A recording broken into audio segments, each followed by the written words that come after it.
Hello everybody, welcome to an interesting video where it's basically how I think a FNAF fan game should be. Why am I making this?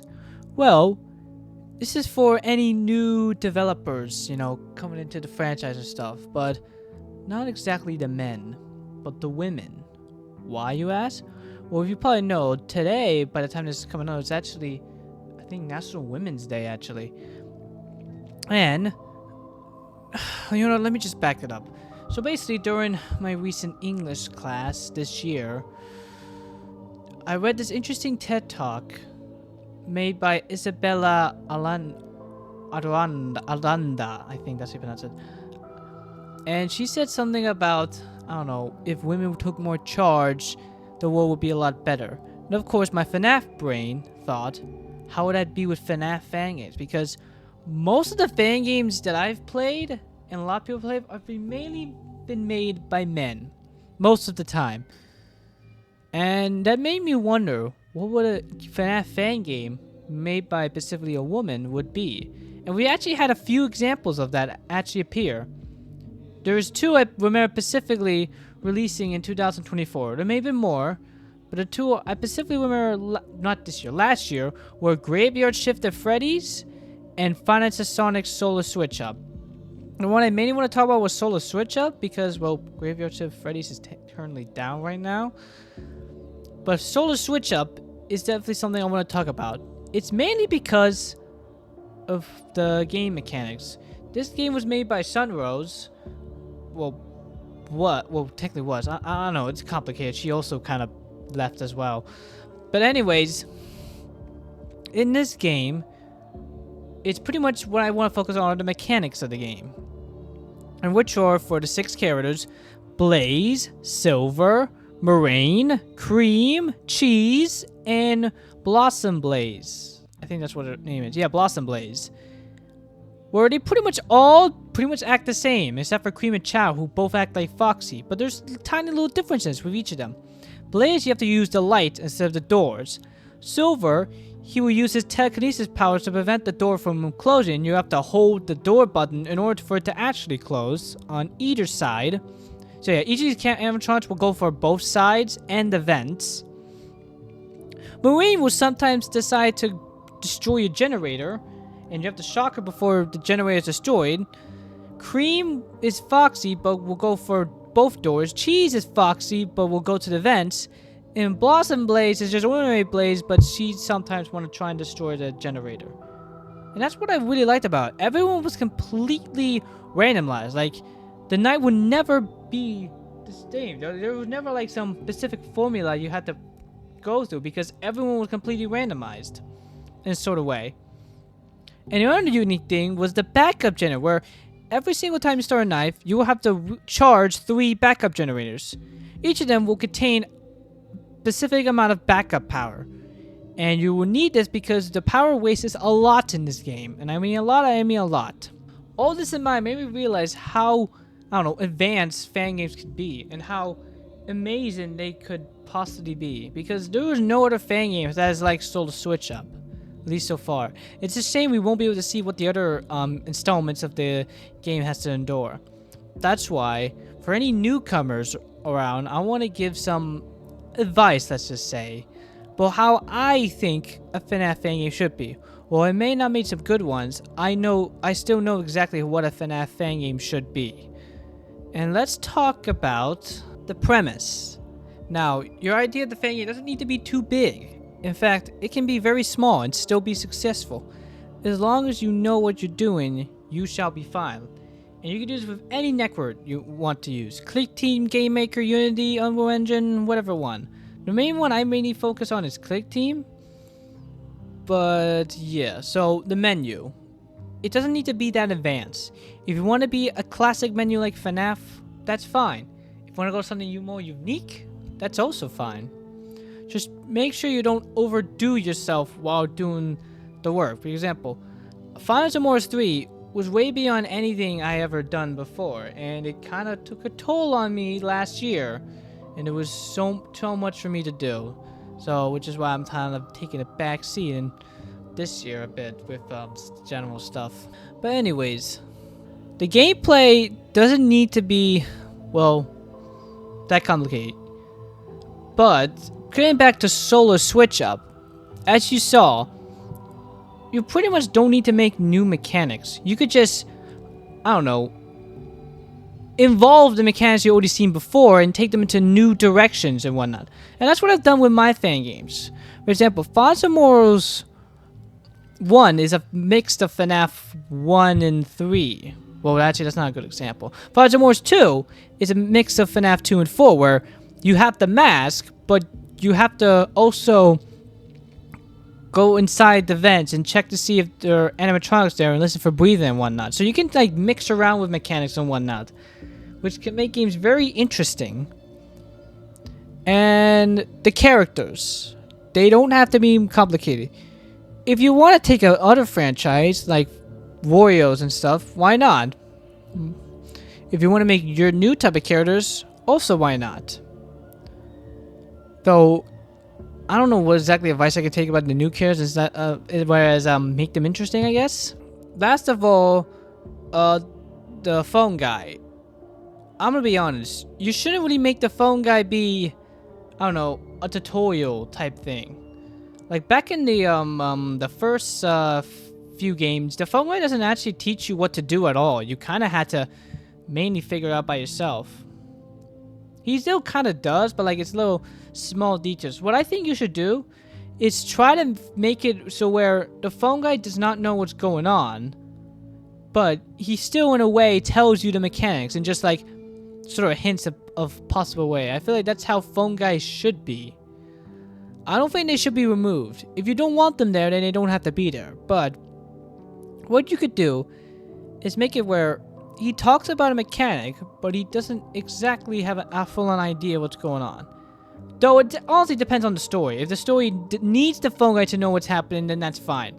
But if there's a story you have in mind that doesn't involve the phone guy, needs the phone guy to know everything, then you maybe should just not have him know everything and whatnot. So like, make it where he like gives hints or whatnot or something like that. And let's talk about the time. Yeah, the time. That's way more important. In my opinion, when it comes to time, it's very vague. I usually prefer 6 minutes for each night. If you want to go the 4-minute 30-second route, that's fine too. That actually is kind of also a benefit because I don't know. It lets you do more nights in per video actually, which I probably should have done for other games like the Return to Freddy stories. But there are some boundaries we should set. For example, if you really want to make a night that's full on 8 to 9 minutes, in my opinion, you shouldn't really need to do that. I feel like all of it should really just stick to like 6 minutes or whatnot because, well, that's just how it usually is. I get the first game was like 9 minutes, but honestly, it always just felt like a drag, in my opinion, 9 minutes, when it really should have just been 6 minutes. But there are some counters, let's just say. If you really want to make a game that lasts from 12 a.m. to 8 a.m., just make each hour 45 seconds. So where it still be 6 minutes. That's what Final Sonics has done. So you could do the same thing there. Last but not least, the story. The story is very complicated. You have to make something that's somewhat interesting. There's two routes you could take with the story. You could either make it where it connects to the FNAF universe, or you could do your own entirely different thing. There's not really an in-between type thing. Or there is, but basically, if you want to make anything that can be tagged along with the FNAF lore, that's fine. If you want to make a fan game that is completely on its own thing and does not have the same rules, that's also fine. And now, let's talk about some certain things you should and should not do. You should always add in a custom night. Why? Because it's fun. It adds a lot of replayability. You should always add in 3 stars so that it actually feels complete. Always have at least like 5 characters, in my opinion. Like at least 5. That to me is the perfect amount of characters in a night. At least for me it is. I don't know. It could be more, but depending on the games, like if it's something that's very simple, you should just do 5 or 4. Very simple. Another thing that I think you should do is don't do cutscenes or anime cutscenes. Let's just say that. Because, well, if you can do an anime, I don't know. There's this new update that came out of Click Team where it kind of prevents you from doing cutscenes, which is why let's just say the final part of Final Fantasy 3 could feel a bit rushed because I couldn't animate a full-on cutscene anymore because Click Team wouldn't allow that. But what you could do is, I don't know, just find other ways to make cutscenes that doesn't really involve animating, because it's hard and it kind of ruins the pace of it. And sometimes Click Team won't even allow you to add in a full scene. So when it comes to cutscenes, always either do them in a mini game or something else, or like try to do some cutscene that's like not too big and such. Now let's talk about what you could make. Well, okay. Yeah, I don't know. There's so many fan games already out. I'm not sure what else you could do. Well, there is one idea you could do. See, here's the thing. After Final Fantasy 3, I'm done making fan games, and I'm gonna just move on to focus on YouTube and whatnot, or something else if YouTube doesn't end up doing well, which I hope it does. I hope YouTube does well. I would love to make a career out of this, but you never know what could happen. If any of you all think that Final Fantasy needs some fixing, I agree, because I honestly hate the original Final Fantasy. Why? Because it just doesn't fit well with the vision I had with Final Fantasy. So if you want to make a Final Fantasy with my vision, or you want to make your own vision on it, well, you can remaster Final Fantasy. I give the allowance to remaster Final Fantasy. But if you want to make a remaster that's official, you have to probably go through my vision. If you want to make a remaster that's not official, that's fine. But if you want one that can be official, here's what you would need to do. Well, first of all, the theme in it has to be green. Obviously. Instead of 12 characters like the original, there would be 8. To make it more simple, which would be Moro, who would now have his Final Fantasy 3 design, because I consider that as the definitive Moro design. Redder, Snow, Phil, Golden Moro, Endo 03, Ralph, the phone guy, who would probably also have a little bit of a difference. I don't know. Maybe he'll stay the same. Depends. And last of all, Golden Redder. And I'll tell you what each of them do. But first of all, about nights. There would be 6 nights, 7 challenges in the custom night, and then 1 secret night. And each night, so in total there's like 8 nights with 6 other challenges. And each night will introduce a new character, pretty much. That's how I feel like a fan game should be. At least that's my vision. Like, each night, introduce a new character and see how it goes. Alright, in the mechanics.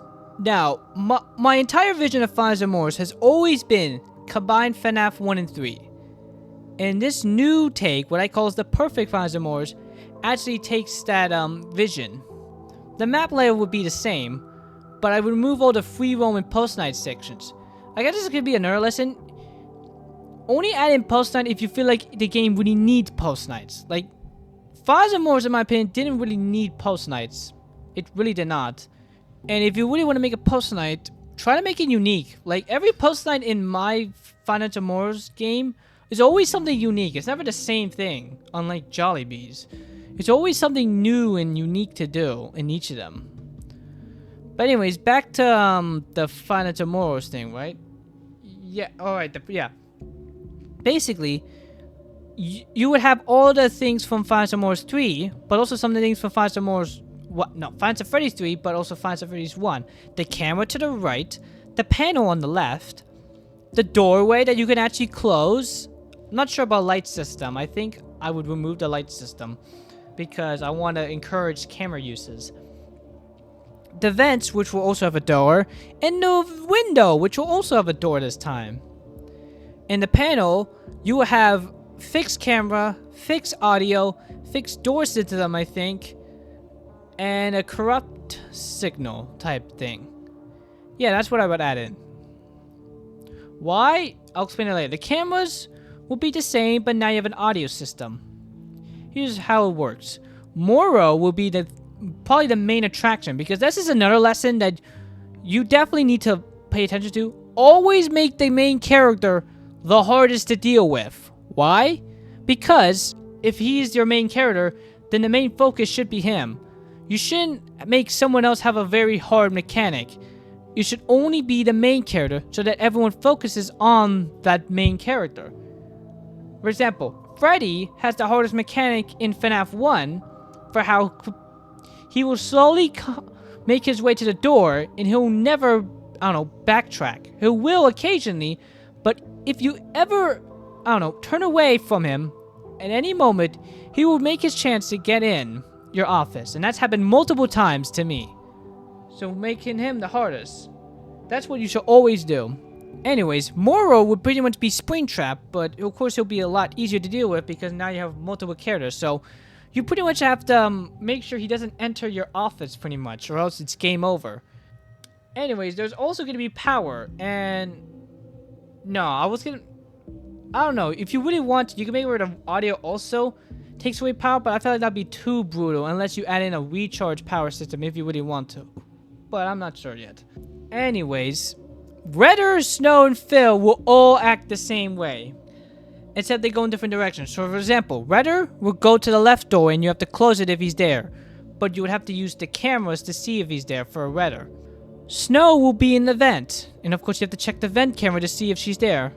Then you would close the vent door. Phil is probably gonna be a lot easier because, well, it depends if you want to add in a camera in the window section, which I don't really think you should. You can see Phil in the window, and you have to close the door quickly. I think because Phil is more seeable, he will attack you much quicker. But the Redder and Snow, they should take much longer to give you time to look at the cameras. But Phil, seeing how it should be very easy to see him, he'll I don't know, attack you much quicker, I guess. Pretty much. In Golden Moro, I think he'll act the same as before, where you'll just have to avoid him in the cameras and such. But I think he'll add more like Phantom BB.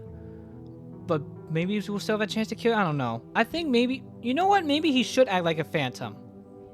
Maybe, I think. Because, well, it is Final Wars 3, so maybe he should not be. He could still jump scare you, but it depends if I want him to be like a, I don't know, one-time thing, or like, depends if we should make him, I don't know, it's complicated. If you want, you can make him a Phantom, but either way, he'd be like basically where just ignore him in the cameras. But I think I'll just make it only the cameras. I don't know if I'll do the office as well. That might be a little too much. Endo 3 is the interesting one. He will make his way to the office, and you can't really close the door on him because he will always find a way in. Or he won't wait like Phil does. He'll go to the window. And once he's there, you have to use the corrupt signal. Kind of like Return to Freddy's 3. That's how I think Endo 3 should work. Then there's Ralph, who is usually was originally named Fritz, but it's been changed to Ralph because of, you know, the week before. I think he'll work the same as before, where he'll randomly appear in different cameras and you have to search for him. If it's red, look away. Or we'll go away from the cameras. But if it's white, stare it down. But now think about it, this would actually be a lot harder because depends if you're willing to make him appear in every single camera and randomize him to the point where it doesn't matter. He'll be red or white in any camera. Though I feel like if that would be the case, I would recommend giving him more time, you know, of that. More time for that certain thing. And then Golden Redder, who'll basically just be the boss. Will pretty much copy everyone's mechanic in Night 8. Pretty much. And yeah, that's the game. Now the story for Final Wars would actually be very different in my opinion, because this game would take place in 2003 instead of 2005 like before. Instead of the typical old Thomas Geller, John Yardley type thing, I think it would make it where this is actually very interesting. If you want to use this story for a bit other fan game, feel free. But basically, it would be 10 years after FNAF 1, and you play as Phone Guy's daughter, Coppelia, where she enters the night shift to take, I don't know, someone like vengeance of the animatronics for killing her dad and someone. That I think would be a very interesting story for a fan game. If you want to take that story for your own type of fan game and not a Final Fantasy one, feel free. But for Final Fantasy for this one, so, I like connecting it to the FNAF universe. I feel like that should be the Moro's timeline starts. Sorry for speaking so fast. But yeah, that is I think that's it. I was expecting this video to be a lot longer, but no, I think I said everything I need to say. Well, actually, there's one rule I would have to say if you're gonna make my official Final Fantasy Moro's. Please don't use AI. I don't know, just please don't do it. It wouldn't feel as rewarding if you.